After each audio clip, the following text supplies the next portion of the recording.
Today we're going to talk a little bit about fears. We're going to talk a little bit about questions. And then at the end of the class, we're going to talk a little bit about the midterm, which is coming. Dun, dun, dun. So let's start off by talking about, let's start off with fears. Now, this article that I asked you to read is, oh, that's not the right one. There we go.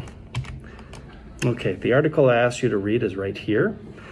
And so first of all, talk a little bit about the article, and then after talking about the article a bit, I'd like you to brainstorm some of the fears that you've heard of, some of the fears that you have, or that somebody you know has, okay? One time I was on a date with a girl, and like 100 meters down the street, she grabbed my arm and she's, oh my goodness, there's a dog over there. Oh, there's a dog over there. Come, let's cross the street. And I looked, and it was like this cute little fluffy Pomeranian, you know, the ones that look like toys. And she was like, she was panicking. Some people just have a fear, right? So talk together in your group about the fears in the article and the fears that you've seen or that you have, or that maybe you saw it on TV. There's a famous TV character who's afraid of revolving doors, right? Like, or whatever, okay? Talk about that a little bit. Do a little bit of brainstorming, please.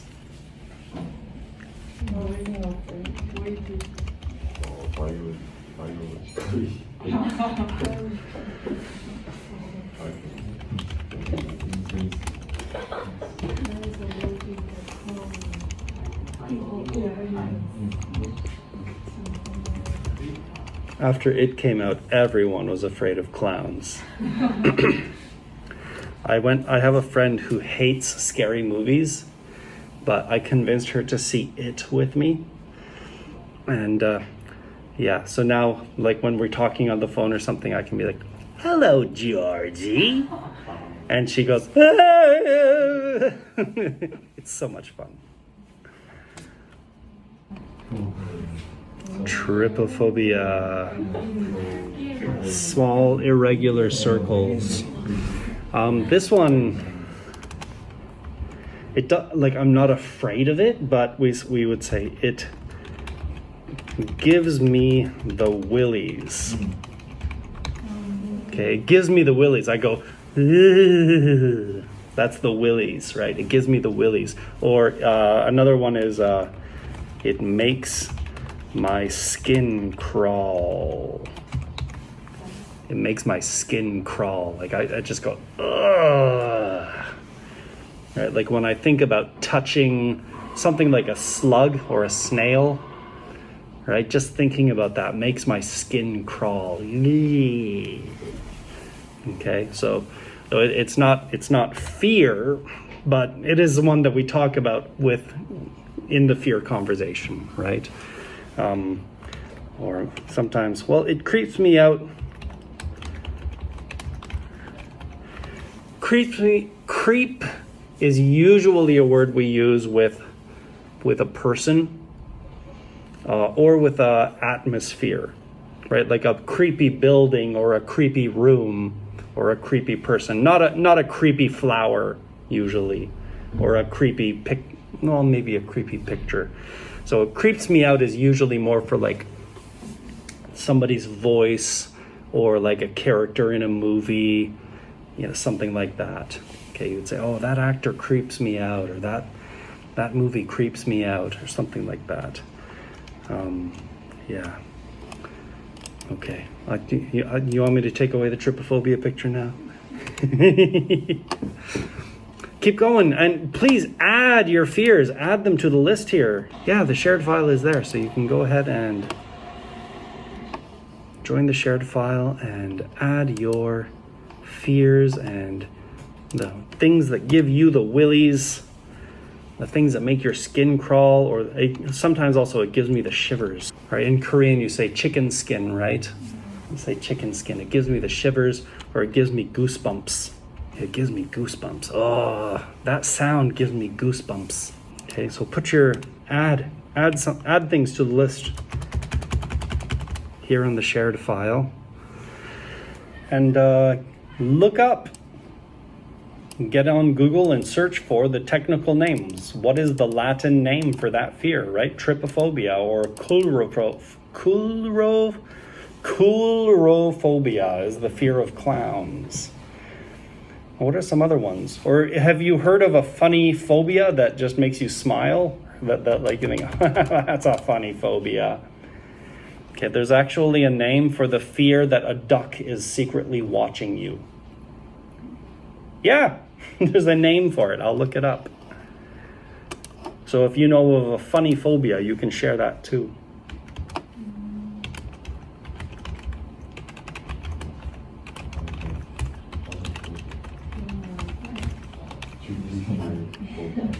Because of the lines?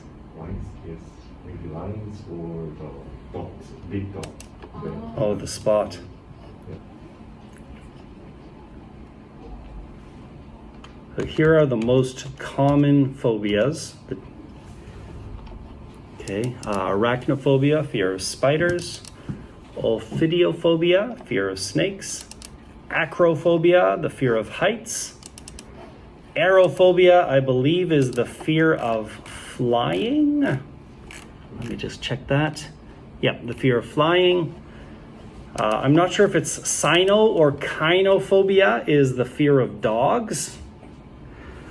Astrophobia, I think that's the fear of thunder and lightning. Let me check that one too. Yeah, thunder and lightning. Okay.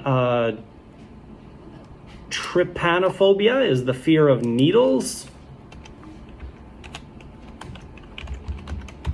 Right, like needles at the doctor. I had an aunt who was afraid of thunder, and because she was afraid of thunder, all her kids are too. All her kids are afraid of thunder too. And then social phobia, or social anxiety disorder. It's just worrying about social situations. What if I say something stupid? What if I say something foolish? Agoraphobia is fear of being in an open space, fear of being isolated. Mesophobia is the fear of germs. I'm not sure if it's mesophobia or mysophobia, but the fear of germs. I think everybody has a little mysophobia now after a pandemic, perhaps. And those are the 10 most common fears.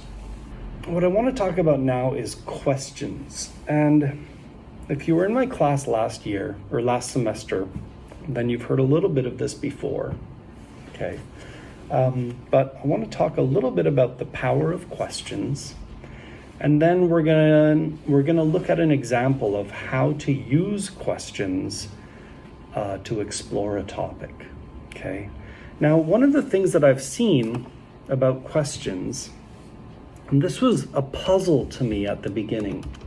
When I first came to Korea, when I first started teaching adults, I had these classes where my students would be talking, but they were bored. How could, think about that, right? Imagine your professor doesn't come to class. You're just sitting in the classroom for an hour, chatting with your friend. Would you be bored? Not really. There's always something to talk about, right? Always. But somehow, my students they're talking together and they're bored. What's going on? So I started listening to the conversations they were having. Okay. And what I saw what I saw, and this is also true of my my friendships in university. Okay, the most interesting conversations come from asking the best questions. Good questions make good conversations. Interesting questions make interesting conversations. And boring questions make boring conversations. Okay, and that's what my students were, that was the problem with my students, is they were like asking the same 6 questions again and again and again. And if that's what you're doing, you're gonna have a boring conversation, right?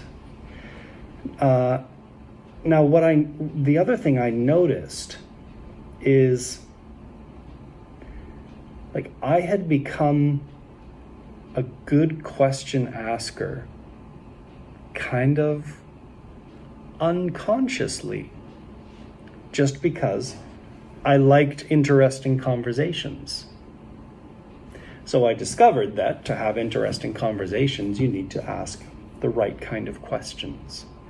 So I tried to figure out how to teach my students to ask questions, how to ask good questions. Because, yeah, boring questions lead to boring conversations. Okay. Now, this is something that you probably do naturally in your native language, right? When you're speaking Korean, it's really natural to think of a good question and to just keep talking. You probably do it without even thinking about it. And I did too, which is why it was hard for me to notice at first, right? Bias blind spot. We don't notice our own biases. But once I did notice, I saw that, that it can be better than this. We can do better. And one of the problems I saw is that when we are talking about questions in most English classes, most conversation classes, we focus on the grammar of questions instead of how to use questions as a tool. Okay. Now, if you focus on the grammar of questions, right, then we get something like, there are 2 kinds of questions, right? There are yes/no questions, and there are W questions. Okay, yes/no questions and information questions. And the yes/no questions start with words like do, have, can, will, are, should. Any more you can think of? Right, would, yep, was, were. Okay, and those are, and then you can answer those questions with a yes or a no. Okay, you can also make a yes/no question with inversion, right?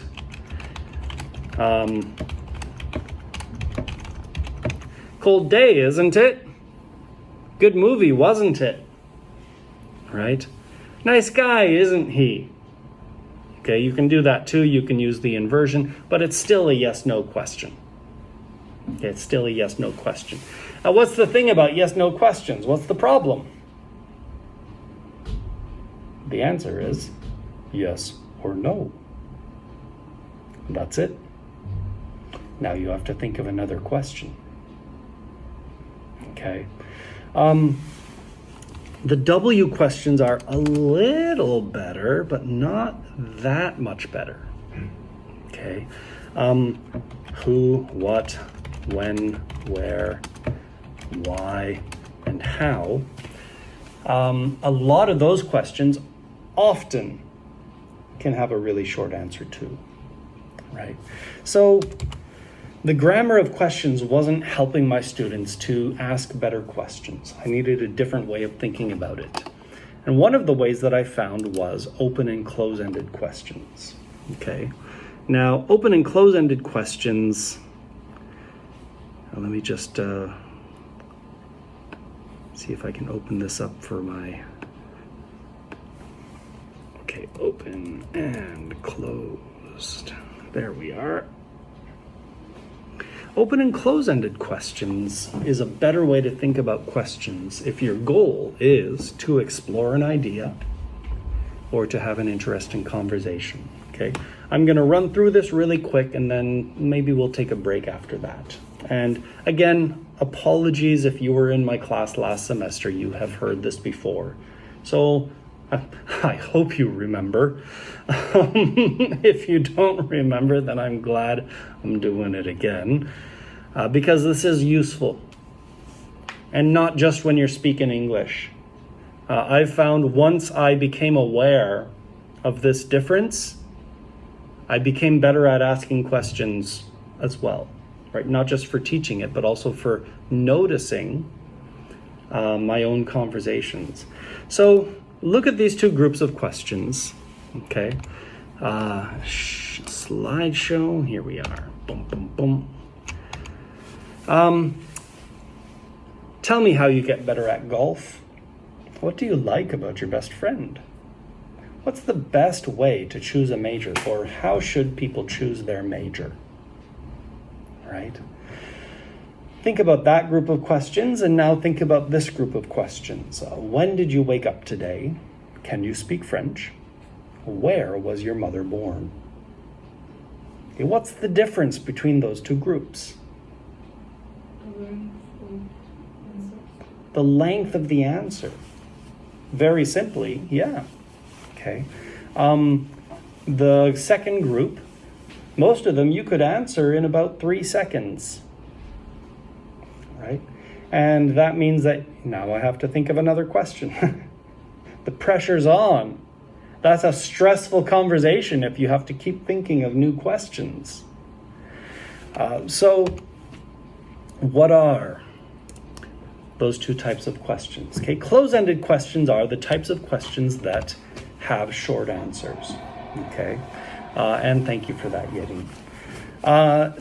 A lot of the time, close-ended questions are quite specific, right? What did you have for breakfast is a specific question. A lot of the time, close-ended questions have a right or a wrong answer. If I say I had cereal for breakfast, that is correct. And if I say I had pancakes for breakfast, it is a lie. Okay. So the answers are often facts. A lot of them you don't have to think about it very much. Right? A lot of them you don't have to think about them very much. Did you see Spider-Man No Way Home? Mm-hmm. You did.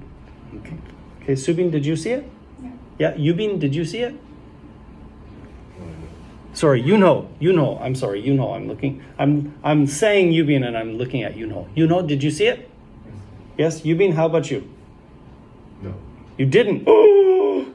Okay, I'm gonna spoil it for you. No, I'm just kidding. There's one part right near the end that I really liked, but I can't say anything about it because I'll ruin the whole thing. But there's this one part, yeah. Really good. Okay. Too many close-ended questions can be kind of intense or kind of intimidating. Have you ever gone in a taxi and the taxi driver asked you like 20 close-ended questions in a row? Right? How old are you? What neighborhood do you live in? What school do you go? Are you a student? What school do you go to? What's your major? Why did you choose that major? What job do you want to have at? Too many personal questions. It doesn't feel good. I feel like I'm at the police station. Where were you on Wednesday night? Who came with you? How many people were there? What did you drink? Who bought the first drink? What was the second drink? What time did you leave? Right? That's, did you notice anything unusual as you left? And it's stressful, right? It's stressful, okay? But they are really good for getting facts. When you need facts, close-ended questions are it, okay? Open-ended questions are questions that need longer answers. A lot of the time, answers can be different for each person, right? How do you, what's the best way to choose a major? Well, everybody's going to say a different thing about that, right? Tell me about your family. Everybody's family is different. Okay, so people will give different answers, a bigger variety of answers. Sometimes, not always, but often there isn't really a right and wrong answer in an open-ended question, because often open-ended questions are talking about some of those areas that are a little more fuzzy or more personal. Sometimes you need to think about it. Sometimes you need to explain your answer. I find that early in a conversation, open-ended questions are good because it gives people choices in how they answer. Okay, so instead of asking a question like, how many people are in your family, or what does your father do, I'll ask a question like, tell me about your family. Okay, and the nice thing about that is, like, I had a student one time, I was doing an English level test, so it should be a really simple, casual conversation, right? And the conversation question was something like, what's a memory you have of your father? Okay, and I don't know what this student's story was. I don't know their family history. But as soon as I mentioned his father, he was almost crying during a level test. Okay. And that's the danger of making your question too specific when you don't know someone, right? So now I say something like, tell me about your family. Because then if I have some big emotional issues with my father, when somebody asks me, tell me about your family, I'm going to answer, well, my younger brother and I are best friends. I'll find a place to answer that stays away from the hard part, right?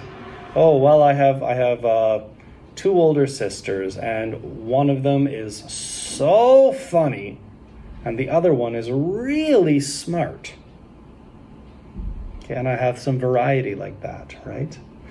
So that's the nice thing about some open-ended questions, is people will show you which areas of their life are interesting if you give them a little freedom to talk.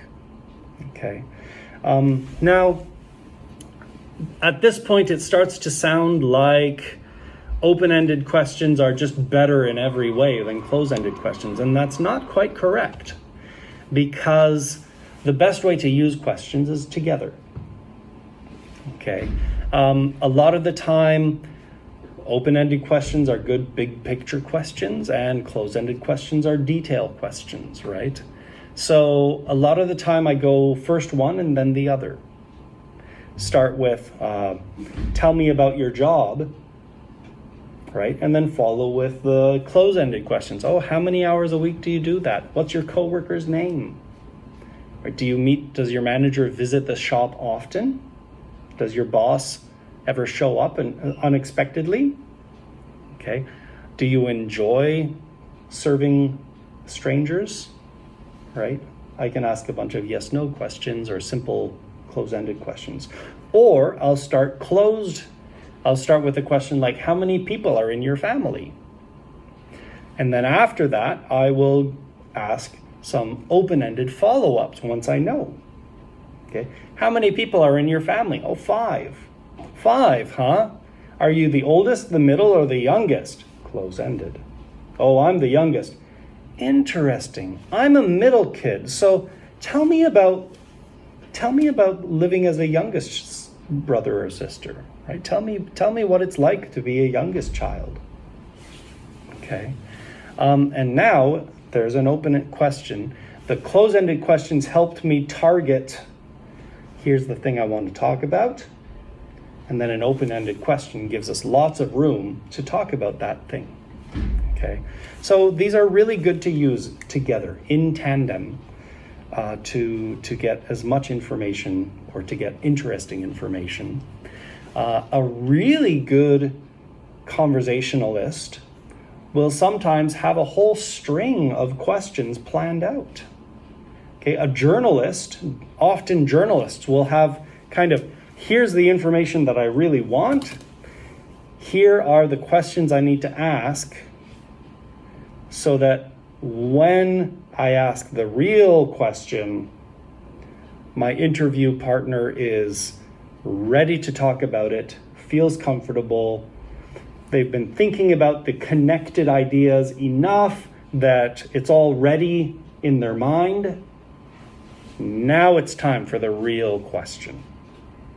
Okay, and a lot of the time, kind of focusing your line of questioning to get to the real thing you want to know is a really good strategy if you're interviewing or if you just, there's something you really need to talk about with someone. It feels really good when you can introduce a topic and get a whole bunch of people talking about something kind of new or unique, where they're all talking about it. When I was in high school, I would ask really hard questions without any other questions before it. And people would just go, oh, I don't know. I never thought about that. Right? So then I figured out that you need to start easier, right? Oh, well, do you ever watch movies? Oh, yeah. Do you like action movies or scary movies? You get closer, and finally you get to the real question, and they're ready to talk about it. Okay, and that's one of the powers of using open-ended and close-ended questions in your conversations. Think about questions this way instead of thinking about the W questions and the yes-no questions. And already you'll be having more interesting conversations.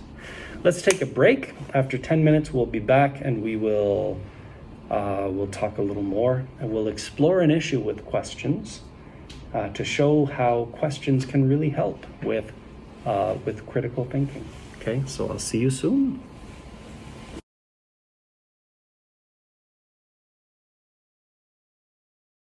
Asking good questions takes a little practice to get the hang of it, but after a while you start to get sort of a feeling, a nose for this is the type of question that will get a good answer, an interesting answer. Okay, now if you were in my class last semester, then you will also recognize this handout.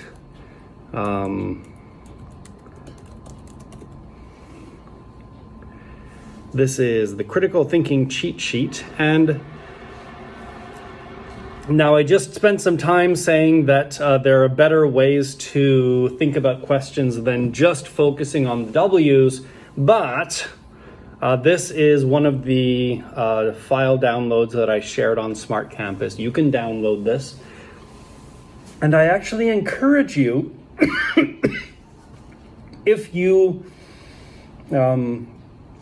I actually encourage you to print this out and have it on your desk every time we're talking about an issue, and try using some of the questions on here. Okay, this is about 48 questions based on the W words that we could use to examine a topic a little more closely. And each one kind of encourages us to think about the topic in a different way. Okay,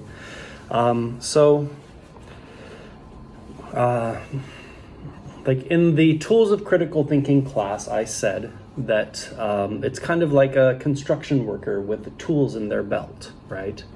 And some problems need one kind of tool and some problems need another tool. And if you have an electric problem, you need one set of tools, and those tools will not help you much if you have a problem with your windows, right? And if your windows have a problem, you need to use different tools than if your pipes have a problem. But having all those different tools means that you're ready for anything. And in the same way, I would say that these questions, like there isn't there isn't one question here that, oh, this is the best question. You know, oh, this one right here, this one is the key question always. Yeah. You might discover that you have some that you like a lot, that you come back to again and again. For me, actually, the very first two are often the ones who benefits from this and who does this hurt. Right? I think those are really important questions in a lot of issues, right? In a lot of issues. But different people will have different answers. Okay, maybe that's just the way I like to think about things. And other people will have some other that they say, no, actually, the question, what would be a counter argument, or what's the best case scenario? What's the worst case scenario? I find those are really helpful to open up my thinking about a topic, and everybody will have different ones. That's okay. So you might have seen this one before. Okay. I did say, like, the W questions are not the only way to ask questions. And we could,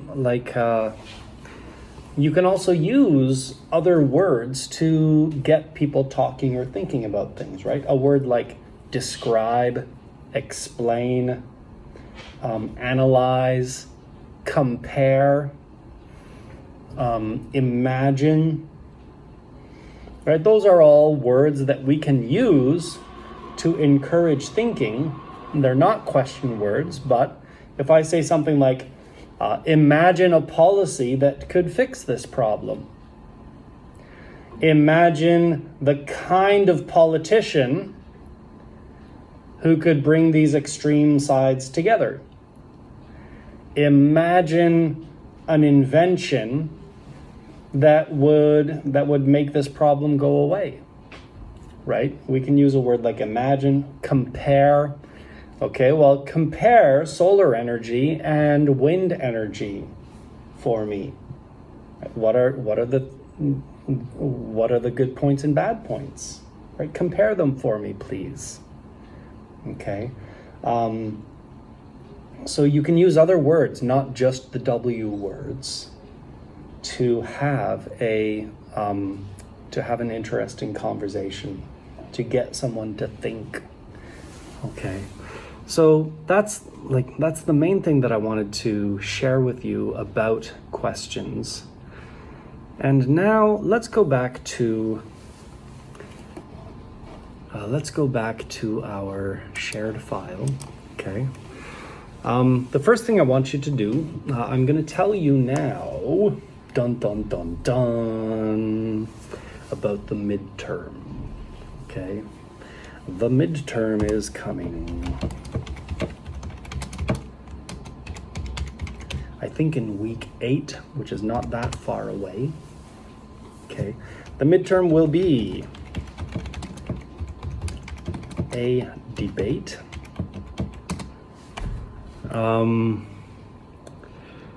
The midterm is going to be a debate.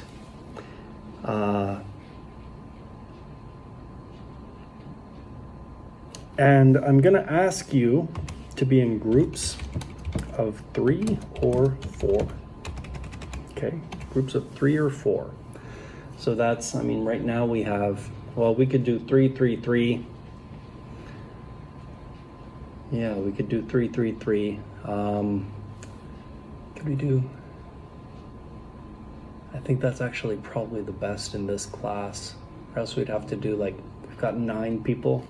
We could do 4 and 5. Nah, that's not quite right.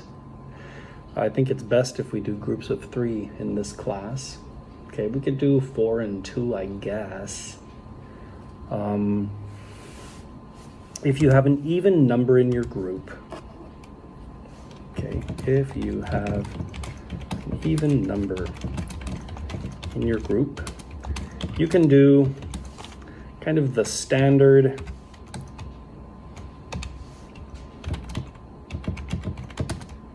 for and against debate style, right? And the standard debate style is you take a statement and then one group agrees with it and the other group disagrees with it. Okay. These days, I'm actually not crazy about that debate style these days, because like we just talked about the framing issue in the tools of critical thinking, right? Framing is the way we present information influences the way people think about it. Okay, and that includes sometimes the way we frame an issue can limit someone's imagination. And in a debate, when it's for or against, just like in politics, when it's vote for this person or vote for this person, those are your two choices. It limits the imagination. There are lots of ways to solve this problem. Not President candidate A and candidate B's solution, and that's all, right? But politicians need to vote like that. That's how politicians vote, for or against. Okay? So I don't really like the way that debate turns everything into a yes-no, because the world is more complex than that. The world is more nuanced than a yes-no question, an agree-disagree question. I almost never hear a topic where I 100% agree or 100% disagree. Right? I'm almost always, well, I 65% agree. I 42% disagree. Right? So the traditional debate style doesn't reflect that truth. So it is okay if you are in a group of three. I encourage you to find a topic where you can look at it from three viewpoints. Okay, I encourage you to find a topic where you can look at it from three viewpoints. Okay. For example, if you want to do nuclear energy, right? There isn't just keep nuclear energy or get rid of nuclear energy. Right? Those aren't the only two choices. Okay. So maybe we want to say nuclear energy should be part of Korea's green future.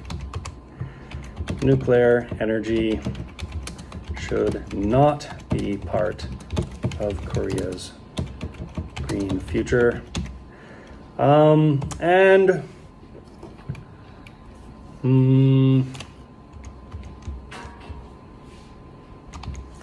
let's say the third one is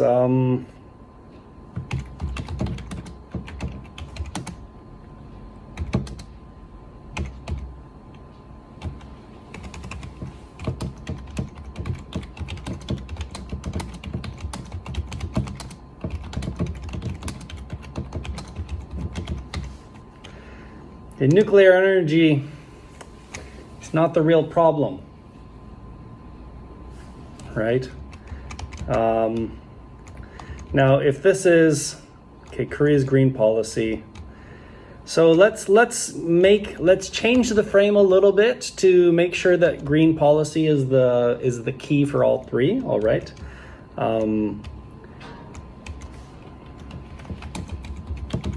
Nuclear energy should be a big part of Korea's green policy. Okay, nuclear energy does not fit into Korea's future green policy. Nuclear energy is irrelevant to the real problem with Korea's green policy. Okay, and find a third way of looking at it, right? Or we could do something like neighborhood redevelopment. Okay, you know how they tear down all the buildings in a neighborhood and they put up new apartment buildings, right? Now for this one, maybe you want to do, one person will look at it from the view of city government or local government. Here's what local government wants. Here's what local government cares about. The view of local home or local property owners. Okay, here's what the people who own houses in that neighborhood want, what they care about. Okay.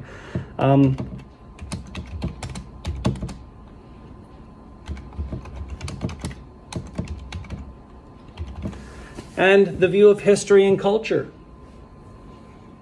Here's what, if we care about the history and culture of our city, here's what we should care about, right? Or maybe the view of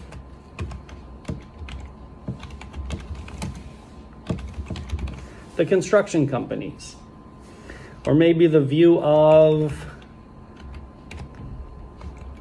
property renters, right? Find 3 groups that are concerned, 3 groups that are affected. Okay, maybe you want to talk about education policy, right? And you want to talk about, let's see, teachers,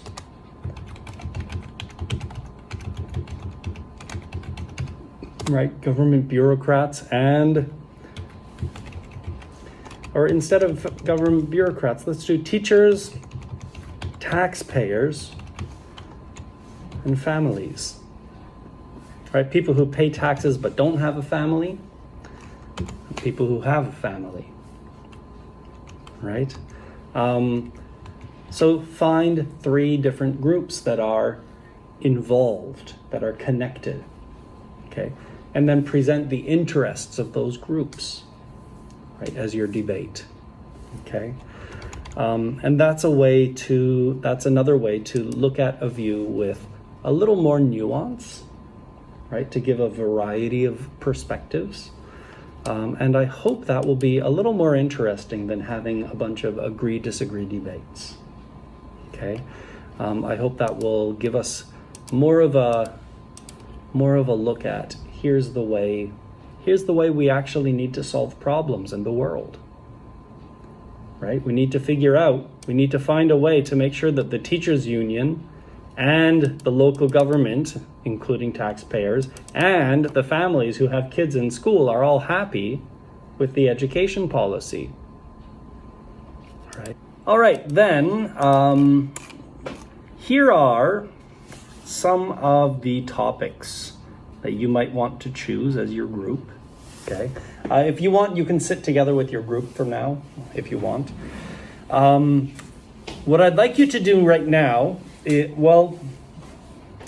I'm gonna look at one of these topics, and I'm gonna give an example of exploring a topic with questions, okay? To show how just asking questions can really be a good way to discover the interesting areas in a topic, okay?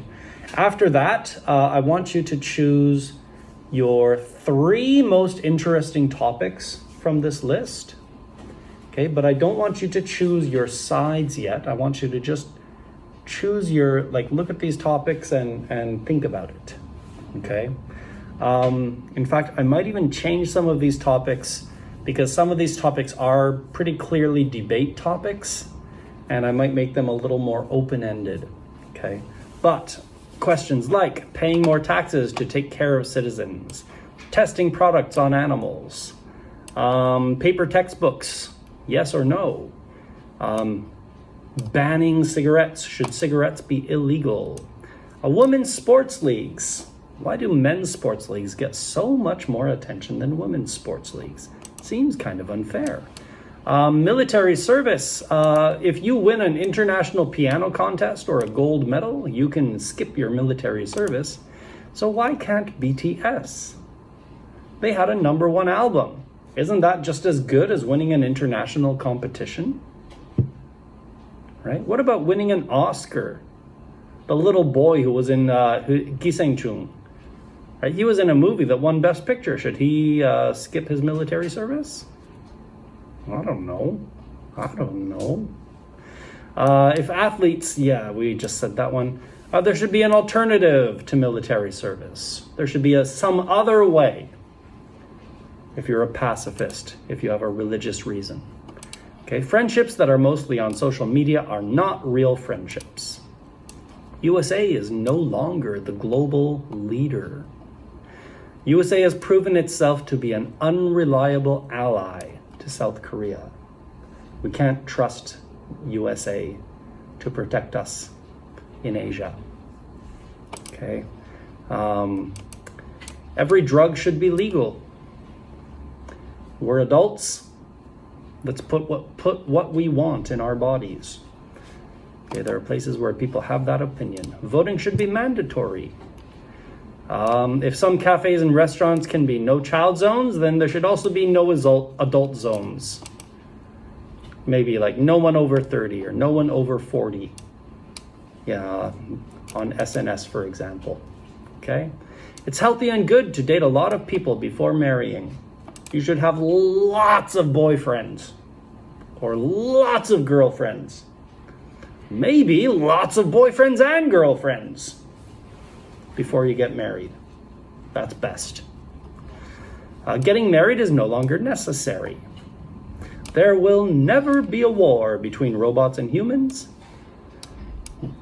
Religious organizations should pay tax. And there should be a test you must pass before you can get a pet. Okay, so those are some topics you can choose. And now, I want to pick, which one should I pick? Let's take one of these topics and let's explore it a little bit with questions. Okay, I want to show kind of how that works.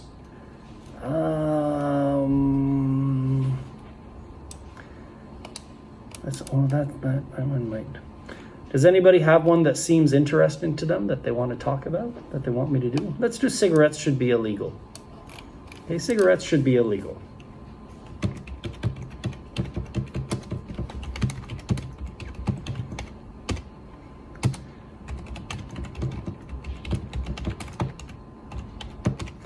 Okay, now before I start, I'd like you to take a few minutes and brainstorm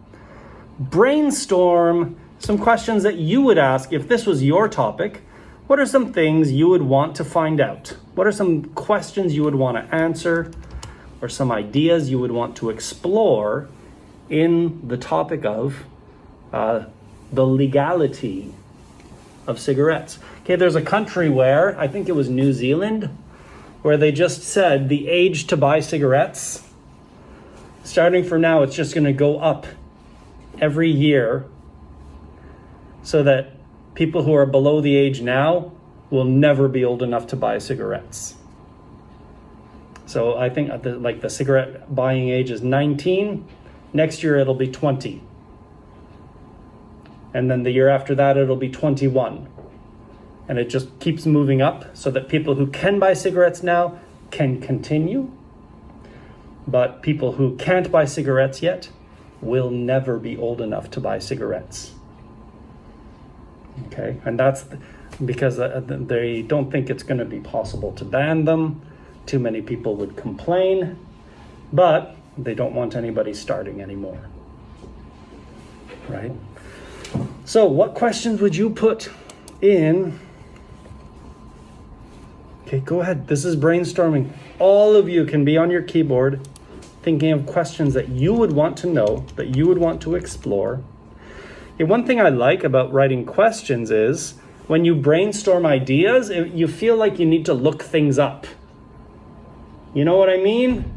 You feel like, oh man, I need to find that. I need to look. And when I start brainstorming ideas, I end up on Google trying to find stuff, trying to find information. But when I write questions, because it's a question, it's okay that I don't know yet.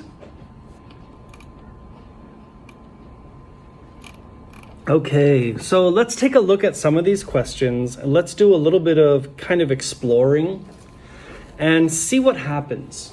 Okay, and see what happens. So, interesting question. If we banned cigarettes, what would be next? Right? And we have a whole list here of other things that might be next on the list, right? Coffee, video games, online gambling, sugar. And when I look at this list, then my question becomes, what is the criteria for a ban? Meaning, like what qualifications, what requirements should we have before we start talking about banning things? Okay, how do we measure the harm something does? Right? How do we measure the amount of harm something does? Okay, there are some different ways, but we'd have to come up with a formula, right? And how do you come up with a formula? How do you come up with a formula that makes sense and the public can understand? Because you need the public to understand. If the public doesn't understand, then you're never going to stop fighting about it. Right? If the public doesn't understand, here's why we need to ban sugar next. Here's why we need to ban social media next. Here's why we need to say only people over age 18 can use social media from now on.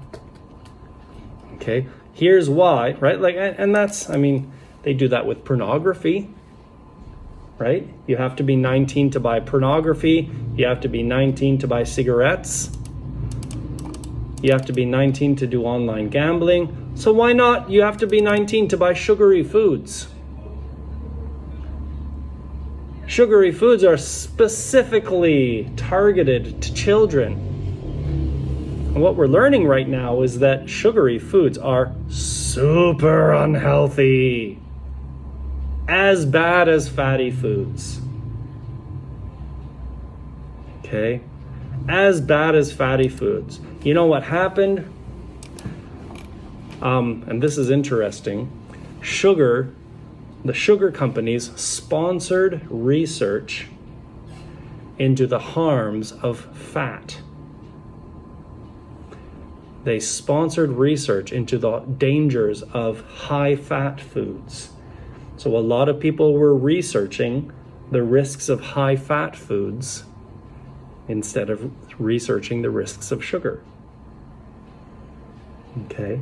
They did that on purpose so that now the public and the media all care about fatty foods and nobody's talking about sugar. Or just now, finally, researchers are starting to say, hold on, it's time to talk about sugar. Okay, very clever. A little bit evil, but very clever. So which of these should be banned next? Right, carbohydrates, social media, alcohol, painkillers. Okay, how would they punish those who break the rules? And my question always when somebody is talking about punishment is, do punishments work? Right, do punishments work? Okay, who should be punished? Who should be punished? Because people who are addicted often will say, I'm a victim, I can't control myself.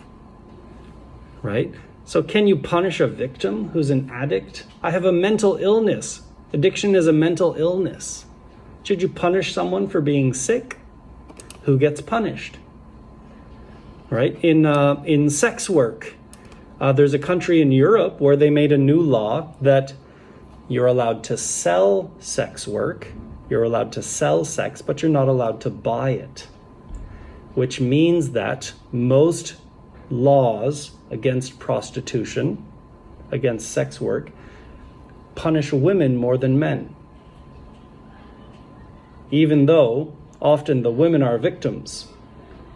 Often they're victims of human trafficking, victims of abuse, victims of poverty.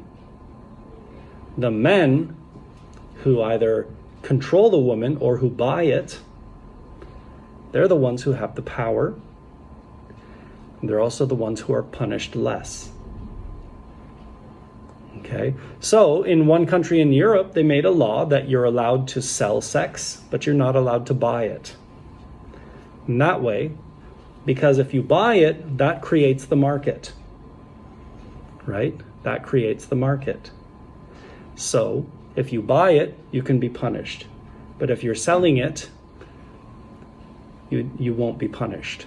And that way, finally, somebody found a solution to try to stop prostitution without punishing women more than men. Okay, interesting, right? Interesting. So who should be punished? The person who buys the cigarettes? The person who sells them? The person who makes them? Okay, in the Netherlands, you're allowed to have marijuana, but you're not allowed to sell marijuana. You're allowed to have marijuana. You're allowed to grow a marijuana plant in your house for your own use, but you're not allowed to start a marijuana business. You're not allowed to go around selling it, right? So who should be punished? The producer, the seller, the buyer, right? The one who throws their cigarette on the ground, okay? Is there a way to stop people who are already smoking from complaining? Because every problem is not just a problem, it's also a political problem, right? Every policy problem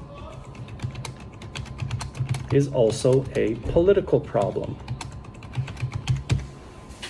You have to convince voters. This is a good idea. If you can't convince voters it's a good idea, politicians won't vote for it. Right?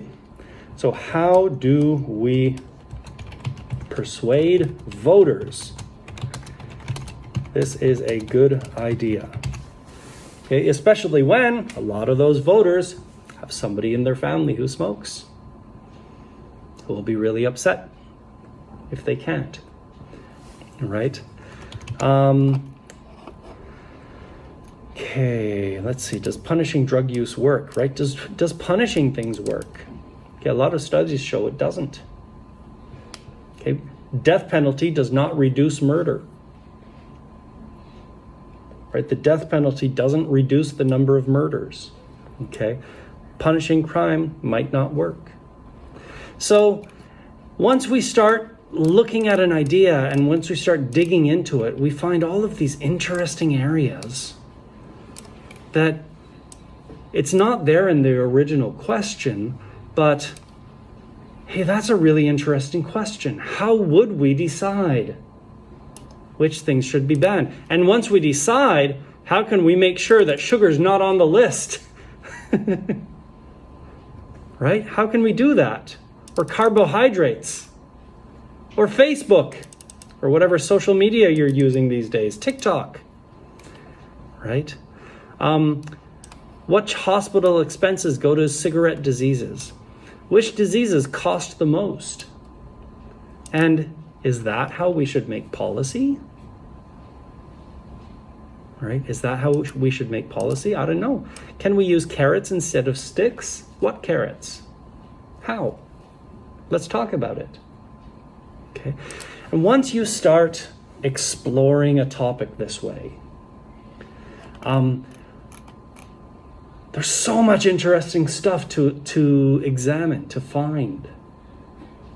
And somewhere in here is a topic that will be fun and interesting for you to study. So do this, explore a topic. Don't just do the topic just exactly as it says in the paper, right? Explore until you find something interesting about it. You never know what might come out of this exploring. For next class, I want you to choose 3 of these topics and explore them with questions. Don't decide your final topic yet, and don't decide who's on which side yet, but explore the topic with questions. And next class, we're going to talk about it and see what you've got. Have a wonderful week. Thank you for coming. I'll see you all again next Friday. Enjoy the 3-day weekend. 2 3-day weekends in a row. Can you believe it?